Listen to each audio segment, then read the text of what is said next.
Hello amigos, this is Rockstar Raju here. Welcome back to my channel.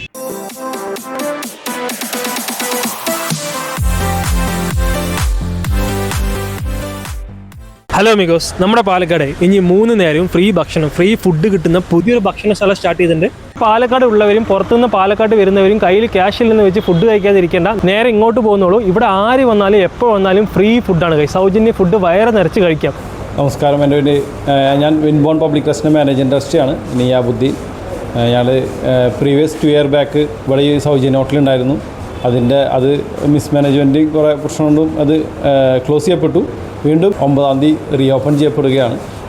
അപ്പോൾ പഴയ മാനേജ്മെൻറ്റിൽ നിന്നൊക്കെ മാറി പുതിയ ശക്തരായ മാനേജ്മെൻറ്റ് കമ്മിറ്റി രൂപീകരിച്ച് ഒരു വ്യത്യസ്ത നിലപാട് കൂടിയിട്ട് അപ്പോൾ സ്റ്റാർട്ട് ചെയ്തിട്ടുള്ളത്. കേരളത്തിലുടനീളം പഞ്ചായത്ത് അടിസ്ഥാനത്തിൽ വരെ സൗജന്യ ഭക്ഷണം എന്നുള്ള രീതിയിലും അമാരി എല്ലാ ഡിസ്ട്രിക്റ്റിലും അതാത് കമ്മിറ്റികളൊക്കെ രൂപീകരിച്ചുകൊണ്ട് നല്ല രീതിയിൽ പ്രവർത്തനം സ്റ്റാർട്ട് ചെയ്തിട്ടുണ്ട്. അപ്പോൾ ഇത് പൊതുജന പങ്കാളിത്തത്തോടുകൂടിയിട്ടാണ് ഈ ഒരു പ്രസ്ഥാനം സ്റ്റാർട്ട് ചെയ്തിട്ടുള്ളത് വീണ്ടും.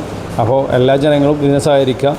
ഇത് മറ്റുള്ള ജാതിമത രാഷ്ട്ര ഇതങ്ങനെ ഒന്നുമില്ലാണ്ട് പൊതു ഇതായിട്ട് തുടങ്ങിയതാണ്. ഇവിടെ അയിത്തങ്ങളോ കാര്യങ്ങളൊന്നുമില്ല. ആർക്കും വന്ന് ഭക്ഷണം കഴിക്കാം. ഉള്ളവൻ എന്തെങ്കിലും ഉണ്ടെങ്കിൽ ബോക്സിലിടാം. പിന്നെ മദ്യവെച്ച് ആരും ഇങ്ങോട്ട് ഭക്ഷണം കഴിക്കാൻ വരരുത്, അത് നമുക്ക് നിർബന്ധമുള്ള കാര്യമാണ്. അപ്പോൾ ഇതിൻ്റെ പുതിയ കമ്മിറ്റി വേണ്ടിയിട്ട് ഇന്ന് മുതൽ സ്റ്റാർട്ട് ചെയ്തത് ഇത് നമ്മളെ മെമ്പേഴ്സാണ്. നമസ്കാരം, എൻ്റെ പേര് ജാബിസ് എന്നാണ്, പാലക്കാടാണ് സ്വദേശം. അപ്പോൾ നമ്മളിവിടെ ക്രിയേറ്റ് ചെയ്യാൻ പോകുന്നത് ഒരു സിസ്റ്റമാണ്. സിസ്റ്റം എന്ന് പറയുമ്പോൾ കേരളത്തിൽ 1000 പഞ്ചായത്തുകളുണ്ട്. കേരളത്തിൽ മൊത്തത്തിലൊരു 7000 to 7500 വോളണ്ടിയേഴ്സോട് കൂടെ ആണ് നമുക്ക് ഈയൊരു സംഭവം മുന്നോട്ട് കൊണ്ടുപോകാൻ ഉദ്ദേശിക്കുന്നത്. നമ്മളെ കൊണ്ട് എത്ര പേർക്ക് സഹായം ചെയ്യാൻ പറ്റുമോ, എത്ര പേരുടെ പട്ടിണി മാറ്റാൻ പറ്റുമോ അത് മുഴുവൻ ചെയ്യാനുള്ളൊരു വിഷനോട് കൂടുള്ള അതിൻ്റെ ഒരു ചെറിയ സ്റ്റാർട്ടിംഗ് ആണ് ഇന്നിവിടെ നടന്നിട്ടുള്ളത്. അപ്പോൾ ഇതിൽ കഴിവുള്ളവർ സഹായിക്കുക. മാക്സിമം ഇവിടെ വരുന്നവർക്ക് വിശപ്പുള്ളവരാണെങ്കിലും പൈസ ഇല്ലാത്തവരാണെങ്കിലും ആർക്ക് വേണമെങ്കിലും വന്ന് ഭക്ഷണം കഴിച്ചിട്ട് പോവാം.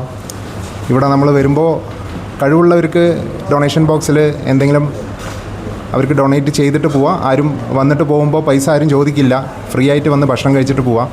നമ്മൾ 2027 നമ്മളുടെ വിഷൻ എന്ന് പറയുന്നത് കേരളത്തിൽ ട്രസ്റ്റിന് 10 ലക്ഷം മെമ്പേഴ്സ് ഉണ്ടാക്കിയെടുക്കുക എന്നുള്ളതാണ് നമ്മളുടെ വിഷൻ. നമ്മളുടെ ആദ്യത്തെ അജണ്ടയാണ് ഈ പട്ടിണി രഹിത ഭാരതം എന്നുള്ളത്. അതിലാദ്യം പട്ടിണി രഹിത കേരളം എന്നുള്ളത് നമ്മളുടെ ആദ്യത്തെ അജണ്ടയാണ്. അതിനുശേഷം നമ്മൾ ചെയ്യാൻ പോകുന്ന നമുക്ക് വേറെ പദ്ധതികളുണ്ട്. മംഗല്യപ്പല്ലക്ക്, ഓരോ ദിവസം ഓരോ വീട്, പാരൻറ്റിങ് സംവിധാനം, മൾട്ടി സ്പെഷ്യാലിറ്റി ക്ലിനിക്ക്, അങ്ങനെ തുടങ്ങി ഒരുപാട് സ്വപ്നങ്ങൾ നമുക്കുണ്ട്. ആ സ്വപ്നങ്ങളുടെ ഒരു എളിയ ഒരു തുടക്കമാണ് ഇന്നിവിടെ നടന്നിരിക്കുന്നത്. രാവിലെ, ഉച്ചയ്ക്ക്, വൈകുന്നേരം, ആഴ്ചയിൽ 6 ദിവസം അല്ലേ? ഞായറാഴ്ച മാത്രം. ഞായറാഴ്ച ഉച്ചയ്ക്കുണ്ടാവും, വൈകിട്ടുണ്ടാവുക. രാവിലെ തുടങ്ങി കണ്ടിന്യൂസ് ആയിട്ട് രാത്രി വരെ ഉണ്ടാവും. നമുക്ക് മാക്സിമം നമ്മൾ കൊടുക്കാൻ പറ്റാവുന്നിടത്തോളം കൊടുക്കും. നമുക്ക് ഇപ്പോൾ തുടക്കമാണ്. നമുക്ക് സാമ്പത്തികമായിട്ടുള്ള ഞെരുക്കത്തിലാണ് നമ്മൾ തുടങ്ങുന്നത്. മാർക്കറ്റിൽ നിന്നാണെങ്കിൽ ഗ്രോസറി ഐറ്റംസ് ആയിട്ടും പലരും സഹായിക്കാമെന്ന് പറഞ്ഞിട്ടുണ്ട്. പലരുടെ അടുത്ത് ഇനി പോകേണ്ടതായിട്ടുണ്ട്. അപ്പോൾ നമുക്ക് ഈ സംഭവം ഇതിപ്പോൾ തുടക്കമായതുകൊണ്ട് എല്ലാത്തിൻ്റെയും തുടക്കത്തിലൊരു സ്ട്രഗിൾ ഉണ്ടാവുമല്ലോ. അപ്പോൾ ആ സ്ട്രഗിൾ മറികടന്ന് നമുക്കിനിയിപ്പോൾ അടുത്ത ജില്ലകളിൽ, എല്ലാ ജില്ലകളിലും നമ്മൾ ഇതുപോലുള്ള ഓരോ ഹോട്ടൽ നമ്മൾ സ്റ്റാർട്ട് ചെയ്യുന്നുണ്ട്. ഫ്രീ ഫുഡ് ഹോട്ടൽ എല്ലാ ജില്ലയിലും നമ്മൾ സ്റ്റാർട്ട് ചെയ്യുന്നുണ്ട്. ഹോട്ടലിൽ നേരിട്ട് വന്ന് ഭക്ഷണം കഴിക്കാൻ പറ്റാത്ത ആൾക്കാരുണ്ട്. അപ്പോൾ അവർക്ക് നമ്മൾ അതാത് സ്ഥലത്തുള്ള ഹോട്ടലുകളായിട്ട് നമ്മൾ അസോസിയേറ്റ് ചെയ്തിട്ട് നമ്മളുടെ ആ കാർഡ് ഉള്ളവർക്ക്, അല്ലെങ്കിൽ നമ്മളിപ്പോൾ ആപ്പ് ത്രൂ ആണോ എങ്ങനെയാണെന്ന് വെച്ച് കഴിഞ്ഞാൽ അത് ചെയ്തിട്ട് അവർക്ക് അവിടെ പോയി കഴിഞ്ഞാൽ അവർക്കത് സൗജന്യമായിട്ട് നമുക്കത് കൊടുക്കാൻ പറ്റും. നമുക്കിപ്പോൾ ഭക്ഷണമാണ് അർഹതപ്പെട്ടവർക്ക് മാത്രമേ കൊടുക്കാൻ പറ്റുള്ളൂ എന്ന് നമുക്ക് പറയാൻ പറ്റില്ല. കാരണം നമുക്ക് ഒരാളിനെ കണ്ട് നമുക്ക് ജഡ്ജ് ചെയ്യാൻ പറ്റില്ല ആൾക്ക് അർഹതയുണ്ടോ ഇല്ലേ എന്നുള്ളത്. ചിലപ്പോൾ നമ്മൾ ഫുള്ളി എക്സിക്യൂട്ടീവായിട്ട് ഇൻസർട്ടൊക്കെ ചെയ്ത് ഷൂ ഒക്കെ ഇട്ടിട്ടുള്ളവരായിരിക്കും. 10,000 രൂപ 7,000 രൂപയ്ക്ക് വർക്ക് ചെയ്യുന്നവർക്ക് ചിലപ്പോൾ ഡെയിലി 70 രൂപ കൊടുത്ത് ഹോട്ടലിൽ നിന്ന് ഭക്ഷണം കഴിക്കാൻ പറ്റിയെന്ന് വരില്ല. അപ്പോൾ അവർക്ക് പക്ഷേ ഇതിപ്പോൾ തുറന്ന് പറയാനുള്ള മടിയായിരിക്കും. അപ്പോൾ ഇവിടെ വന്നു എന്ന് പറഞ്ഞാൽ ഇവിടെ ഉള്ളവരില്ലാത്തവരും എല്ലാവരും വന്ന് കഴിക്കുമ്പോൾ അവർക്ക് അതിൻ്റെ കൂടെ വരാം. അപ്പോൾ എല്ലാവരും മാക്സിമം സഹകരിക്കുക. വിൻബോൺ ട്രസ്റ്റിൻ്റെ പേരിലും എൻ്റെ പേരിലും നന്ദി അറിയിക്കുന്നു. എൻ്റെ പേര് റിയാസ് എന്നാണ്, സ്വദേശം കാസർഗോഡാണ്. നല്ലൊരു പ്രവൃത്തിയാണ്. ഇവരുടെ എല്ലാ സഹായത്തിനും ഞങ്ങളുണ്ടാവും. അതിനടുത്ത് കാസർഗോഡും കൂടി തുടങ്ങാനുള്ള എല്ലാ ജില്ലയിലും തുടങ്ങുന്നുണ്ട്.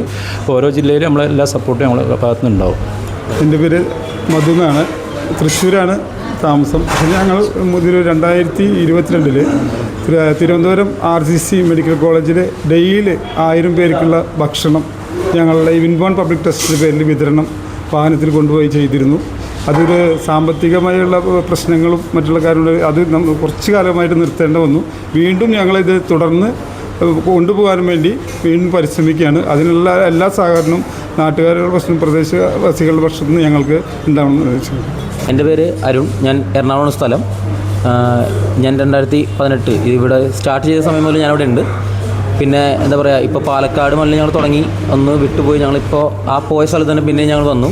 ഇനി ഇവിടുത്തെ ജനങ്ങളും ഇവിടുത്തെ വേണ്ടപ്പെട്ട ആളുകളെല്ലാം ഇതിലൂടെ സഹകരിച്ച് ഇതൊരു വലിയ വിജയമാക്കി മാറ്റി ജനങ്ങളിലേക്കും പാവപ്പെട്ടവർക്ക് ഭക്ഷണം കൊടുക്കാൻ ഞങ്ങളെ ഹെൽപ്പ് ചെയ്യാനും എല്ലാവർക്കും കഴിയട്ടെ. ഈശ്വരനോട് പ്രാർത്ഥിക്കുന്നു. നന്ദി, നമസ്കാരം. ഗൈസ്, അപ്പോൾ ലൊക്കേഷൻ വരുന്നത് പാലക്കാട് കോട്ട മൈതാനത്തുള്ള ഫർസി കുഴിമന്തിയുടെ തൊട്ടടുത്തായിട്ടാണ്. നല്ല ഭക്ഷണം, അടിപൊളിയായിരുന്നു. നല്ല ഭക്ഷണം.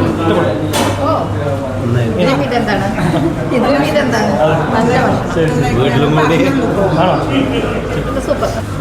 ഭക്ഷണം നന്നായിട്ടുണ്ട്. നല്ല ഫുഡ്, അടിപൊളിയായിട്ടുണ്ട്. ഞങ്ങളിപ്പോൾ ക്ഷണിച്ചിട്ട് വന്നാൽ ഞങ്ങൾ ഹോസ്പിറ്റലിൽ ഞങ്ങളവിടെ ഇരിക്കുക. നന്നായിട്ടുണ്ട്, കുഴപ്പമൊന്നുമില്ല. നല്ലൊരു ചോറാണ് കിട്ടിയിരിക്കുന്നത്. അതുപോലെ വകകളും ഉണ്ട്. നന്നായിട്ടുണ്ട്, സൂപ്പറായിട്ട്. നല്ല ഭക്ഷണം, നല്ല ടേസ്റ്റാണ്. 2 പ്രാവശ്യം വാങ്ങി കഴിക്കാനുള്ള ടേസ്റ്റ് ഉണ്ട്. പോരാ, നന്നായി. ഒരു കാര്യം കൂടെ, ഈ കാലാവസ്ഥ, തണുത്ത കാലാവസ്ഥയ്ക്ക് ചൂട്ടോടെ തരുന്നതാണ് ഏറ്റവും വലിയ പ്രത്യേകത. സൂപ്പറായിട്ട്. നല്ല ഫുഡ്, ധൈര്യത്തിൽ കഴിക്കാം. ധൈര്യത്തിൽ കഴിക്കാം.